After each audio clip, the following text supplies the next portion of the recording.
खबरों का खेल, जी हाँ, खबरें ही हैं जो बिगाड़ती हैं शेयरों की चाल और खबरें ही हैं जो करती हैं आपको मालामाल। क्योंकि नतीजों का दौर है, बहुत सारी खबरें आ रही हैं। आपके पोर्टफोलियो में बहुत सारे स्टॉक्स होंगे जो कि खबरों के आने के बाद बुरी तरह टूटे हैं। उसमें PSU भी देख लीजिए, बजट आया टूट गए। ये खबरें ही हैं जो मोमेंटम सारा सेट करती हैं। तो ये करके तमाम कंपनियों को स्क्रीन पर लेकर के आते हैं और देखते हैं वहाँ पर आपकी स्ट्रेटजी क्या होना चाहिए। पहले मारुति में आपको बता दें, 5 कारोबारी सत्र के अंदर शेयर में 10% की तेजी आई है। अच्छे नतीजों के बाद से लगातार शेयर में जो है मोमेंटम देखने को मिल रहा है। बजट में जो कंजम्पशन पर फोकस होने की बात हुई है, उसका भी पॉजिटिव इम्पैक्ट जो है वो देखने को मिली है। कार बिक्री कंपनी की काफ़ी अच्छी देखने को मिली है, उसमें इजाफा रहा है। इसके अलावा अगर हम देखें तो एक्सपोर्ट में करीब 13% के आसपास की बढ़त देखने को मिली है।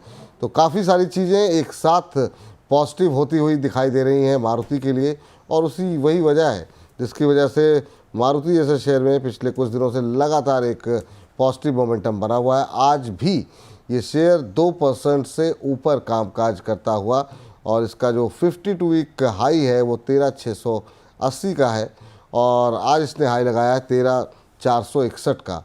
तो ज़्यादा दूरी नहीं रह गई है अपने 52 वीक हाई से। सर, आपकी टिप्पणी क्या होगी मारुति पर? देखो, डिस्क्लोजर देना चाहूंगा उस चैनल्स के ऊपर और साथ साथ मेरे यूट्यूब चैनल के ऊपर भी मैंने एक चीज कही थी कि ये 12,200 ये लेवल को क्रॉस करेगा तो यहाँ से मोमेंटम स्टॉक में और देखने को मिल सकता है और वही लेवल है। तो यहाँ पे मैं फ्रेश बाइंग का तो नहीं कह सकता हूँ, लेकिन जिनका पोजीशन है वो अपनी क्वांटिटी को थोड़ा सा क्या करे, एटलीस्ट प्रॉफिट बुक करे। और एक फ्रेश मोमेंटम आता है तो ट्रेलिंग बेसिस का स्टॉप लॉस 12,800 के आसपास रखना चाहिए। जी, चलिए। चलिए, अब अगले दर्शक का प्रश्न लेते हैं, और माफ़ कीजिएगा, अगले कंपनी को स्क्रीन पर लेकर के आइए। इस बीच सिद्धू कुमार जी की शिकायत आ रही है, कह रहे हैं मेरा सवाल ठीक से नहीं लिया। दोबारा ले लेंगे सर, परेशान क्यों हो रहे हैं? आपका ही चैनल है, आपका ही शो है। लेकिन पहले ज़रा खबरों वाले शेयर में बात कर लेते हैं। ज़रा स्क्रीन पर लेकर आइए अगली खबर, और वहाँ पर देखते हैं क्या खबर है। हैप्पीएस्ट माइंड पे आपको बता दें कि करार की खबर से शेयर में तेज़ी है। आप शेयर जो है वो मिडिल लिस्ट के अंदर जो है वो एक्सपेंशन करती हुई दिखाई दे रही है। और आपको बता दें कि उसके लिए कंपनी ने एक नया एक्विजिशन किया है जो कि करीब $17 लाख में कंपनी जो है वो करने वाली है। आज शेयर में हम देख रहे हैं कि करीब 2.5-3% के आसपास की तेज़ी है। गावटेक के मध्य पूर्व एशिया कारोबार को खरीदने की कंपनी की योजना है। इनोवेज IT टेक्नोलॉजी और एक और कंपनी जो है उसको कंपनी जो है वो जो है खरीदने की कोशिश में है, जिससे कंपनी के IT और टेलीकॉम कारोबार को मदद मिलेगी। और उसी के चलते आज शेयर में एक अच्छा मोमेंटम देखने को मिल रहा है।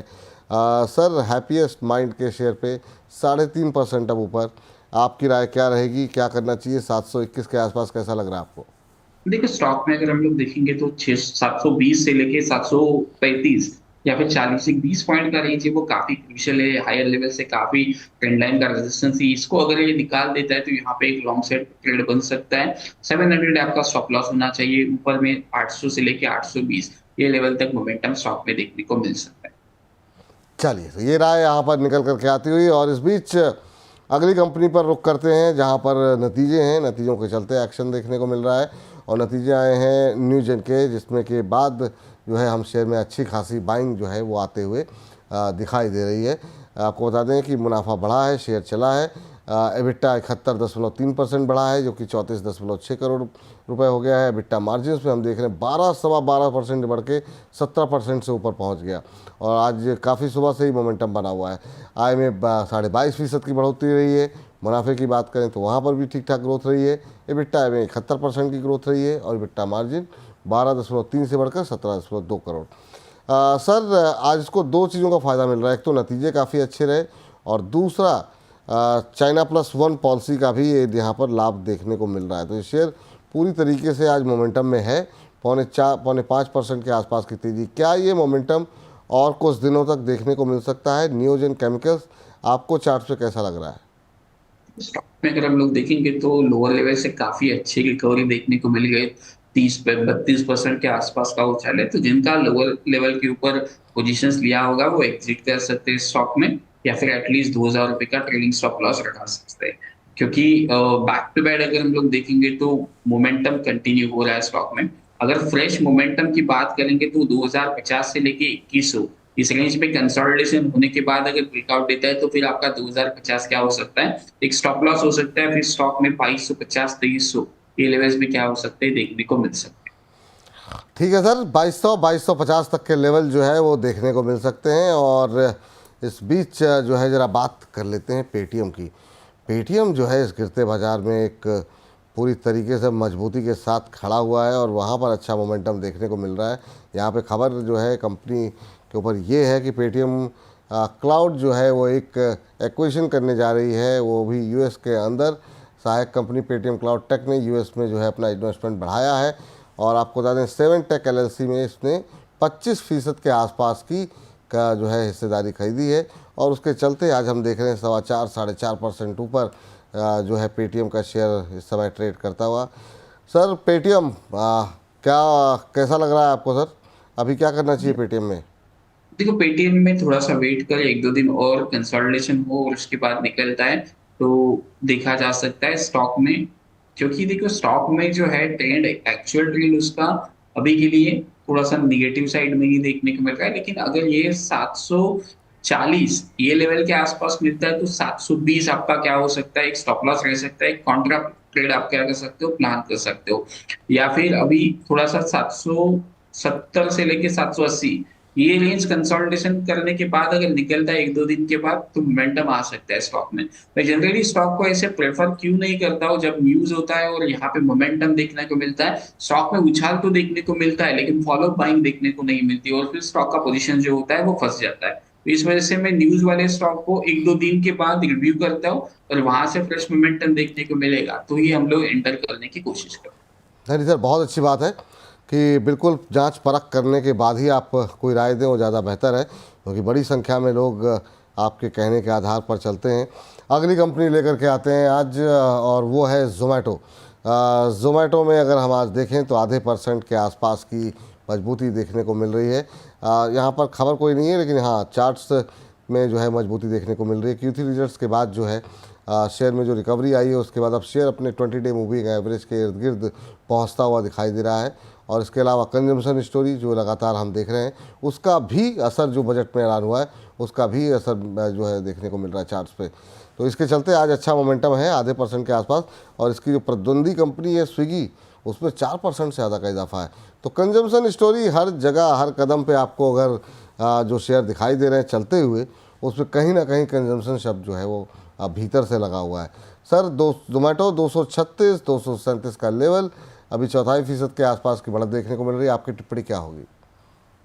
देखो, यहाँ पे अगर हम लोग देखेंगे तो 245 से लेके 255 काफी हेवी रेजिस्टेंस है, जहाँ पे स्टॉक ने क्या दिखाया, एक ब्रेकडाउन दिखाया था। तो यहाँ पे हायर लेवल के ऊपर थोड़ा सा फिर से प्रॉफिट बुकिंग देखने को मिल सकता है। नीचे में ये स्टॉक अगर किसी कारण से 180 190 ये लेवल दिखाता है तो वहां पे आप क्या कर सकते हो, एक 10-12 रुपए का स्टॉप लॉस लगा के पोजीशंस बाय कर सकते हो। लेकिन हायर लेवल के ऊपर थोड़ा सा प्रॉफिट बुकिंग की तरफ ध्यान दे और पोजीशंस अगर फंसी होगी तो एग्जिट करने की कोशिश करें। जी चलिए, तो ये राय निकल कर के आती है। सर जरा सिद्धू जी कह रहे हैं मेरा सवाल ठीक से नहीं लिया गया, उनका प्रश्न जरा ठीक से ले लीजिए। BEL को लेकर के कह रहे हैं मैंने 269 पे लिया हुआ था, मैंने बेच दिया 297 पर और अब मैं दोबारा ख़रीदा है मैंने 265 पे। प्लीज़ सजेस्ट अभी क्या करना चाहिए। तो एक बार के लिए इन्होंने 97 रुपये पर अपना प्रॉफिट बुक किया, 30-32 रुपये इन्हें मिल गए पर शेयर। इन्होंने फिर निवेश किया और अब की बार इन्होंने 265 के आसपास लिया हुआ है। जानना चाह रहे हैं अभी क्या करना चाहिए, क्या फिर से वो लेवल देखने को मिलेंगे जहाँ पे मुझे एग्जिट करना चाहिए? देखो, होल्ड करें पोजीशंस को, मैंने भी 260 के आसपास दिया था और 300 का टारगेट था। तो मेरे हिसाब से अभी आप ज्यादा रिस्क ना ले। 265 का आप कब आएंगे तो 260 ये लेवल का स्टॉप लॉस मेंटेन करना। क्योंकि कभी कभार कैसे होता है कि पहला जो मूव होता है वो तो निकाल लेते हैं हम और उसके बाद पहले 30 रुपए निकाले। अगर अभी स्टॉप लॉस नहीं रखा तो 30 के 40 भी जा सकते हैं। तो स्ट्रिक्टली स्टॉप लॉसेस को क्या करना चाहिए, मेंटेन करना चाहिए। मैं जब काम करता हूँ तो हम लोग किस हिसाब से काम करते हैं, जो भी पहले हम लोग ट्रेड को लेते हैं, जैसे कि मॉर्निंग में अगर हम लोग देखेंगे तो मैंने एक ट्रेड को दिया था 73 रुपीज के आसपास, निफ्टी का कॉल ऑप्शन था। तो जैसे ही वो 100 रुपए के आसपास चला गया तो मैंने एक चीज कही थी, कुछ क्वांटिटी 100 रुपए के आसपास बुक कर लीजिए और स्टॉप लॉस इसको 65 के आसपास रखिए। और जैसे ही फिर से मोमेंटम आया तो हम लोगों ने पोजीशंस को निकाल दिया।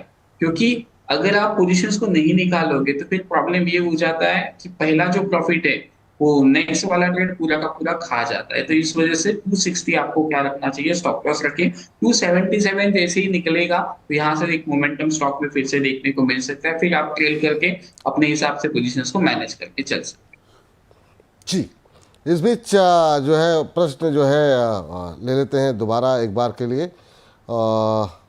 चलिए आगे बढ़ते हैं। ज़रा पहले तो एक दर्शक जिन्होंने हमें प्रश्न भेजा हुआ है और वो लगातार जो है मदरसन सूमी के ऊपर सवाल कर रहे हैं और कह रहे हैं मदरसन सूमी पे अभी स्टॉक जो है वो डाउन ट्रेंड में है, क्या क्या करूं, मुझे क्या करना चाहिए। 81-85 पे लिया हुआ सर 100 शेयर और कह रहे हैं कि एवरेज करने के लिए क्या ये सही समय है।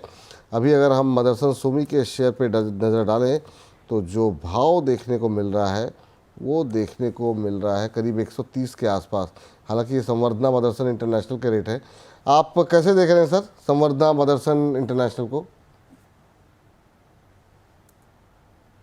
देखो अभी 130 के आसपास खड़ा है स्टॉक, तो मेरे हिसाब से ये लेवल आप एवरेज के लिए यूज कर सकते हो। 130 से लेकर 125 आपका जो स्टॉप लॉस होना चाहिए वो स्टॉप लॉस होना चाहिए 118 के आसपास। ये लेवल क्यों इंपॉर्टेंट है, 2018 के बाद जी मल्टी ईयर ब्रेकआउट स्टॉक ने दिखाया था और इसी लेवल को अभी क्या कर रहा है, रिटेस्ट कर रहा है। तो 118 आपको स्ट्रिक्टली स्टॉप लॉसेस मेंटेन करना चाहिए। ठीक सर। चलिए तो ये राय यहाँ पर जो है निकल करके आती हुई कुछ एक शेयर जो काफ़ी मोमेंटम में रहे पिछले कुछ दिनों, उसमें ज़ुबैर खान का सवाल जो आ गया है ओलेक्ट्रा के ऊपर। कह रहे हैं कि ओलेक्ट्रा में अभी क्या करना चाहिए। ओलेक्ट्रा के सर नतीजे काफ़ी शानदार रहे थे और नतीजों के बाद बहुत ही शानदार मूव देखने को मिला था, लेकिन आज पिटाई हो रही है बुरी तरीके से। जो गेन था सबको जो है बराबर करने की कोशिश करती हुई आज की गिरावट 6%, 5.25% के आसपास की गिरावट 1369, 1370 ये करंट प्राइस देखने को मिल रहा है। नतीजे अच्छे थे मैम, क्या नतीजा, माफ़ कीजिएगा नितिश जी, अभी क्या इस लेवल पे खरीदारी करके चल सकते हैं? देखो थोड़ा सा नीचे मिलता है 1320 के आसपास, तो 1300 का एक स्टॉप लॉस मेंटेन कर सकते हो आप, क्योंकि ये रिसेंट में 28 जनवरी के आसपास एक हैमर कैंडल बना था। उस हैमर कैंडल का जो हाई होता है वो जनरली बॉटम के आसपास होता है, तो उसका हाई जो होता है वो एक सपोर्ट की तरह काम करता है। तो यहाँ पे अगर मिलता है और 1320 के आसपास, तो 1300 या फिर 1290 का एक स्टॉप लॉस फॉलो करके आप क्या कर सकते हो, ट्रेड को प्लान कर सकते जी। चले इस बीच इसी के साथ खबरों के खेल को करते हैं यहीं पर समाप्त।